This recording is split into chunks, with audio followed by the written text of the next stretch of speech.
അപ്പോൾ വായോ ഒരു കട്ട്ലേറ്റ് ഉണ്ടാക്കുന്ന കാണാം. സവാള, ഇഞ്ചി, പച്ചമുളക്, വെളുത്തുള്ളി എല്ലാം കുനുകുനാന്ന് അരിഞ്ഞ് വയ്ക്കുക. ഒരു കുക്കറിലോട്ട് പൊട്ടറ്റോ ഇട്ട് വെള്ളം ഒഴിച്ച് വേവിച്ച് മാറ്റി വയ്ക്കുക.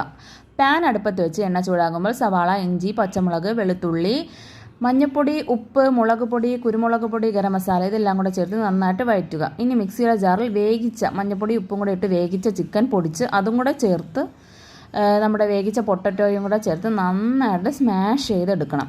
നന്നായിട്ട് സ്മാഷ് ചെയ്തെടുക്കുക, കട്ടകളില്ലാതെ നന്നായിട്ട് സ്മാഷ് ചെയ്തെടുക്കുക. ഇനി ബ്രെഡ് ക്രംസും കൂടെ ചേർത്ത് നന്നായിട്ട് സ്മാഷ് ചെയ്തെടുക്കണം. ഇനി ഒരു കുപ്പിയുടെ അടപ്പെടുത്ത് നമ്മുടെ കട്ട്ലേറ്റിൻ്റെ ഷേപ്പാക്കി മാറ്റി വയ്ക്കാം. നിങ്ങൾക്ക് ഇഷ്ടമുള്ള ഷേപ്പിലോട്ട് മാറ്റാം. ഇനി മുട്ടയിൽ മുക്കി ബ്രെഡ് ക്രംസിൽ മുക്കി ഇതെല്ലാം ഓരോന്നോരോന്നായിട്ട് ഷേപ്പാക്കി മാറ്റി വയ്ക്കാം. ഇനി ചൂടായ എണ്ണയിലോട്ട് ഇത് വറുത്ത് കോരണം. ബ്രൗൺ കളറാകുമ്പോൾ മറിച്ചിടണം. നല്ല അടിപൊളി ടേസ്റ്റി ആയിട്ടുള്ള കട്ട്ലേറ്റാണ്. അപ്പോൾ വീഡിയോ ഇഷ്ടപ്പെട്ട എല്ലാവരും ലൈക്ക് ചെയ്യുക, ഷെയർ ചെയ്യുക, സബ്സ്ക്രൈബ് ചെയ്യുക. മറ്റൊരു നല്ല വീഡിയോ ആയിട്ട് വീണ്ടും കാണാം. അതുവരേക്കും ടാറ്റാ.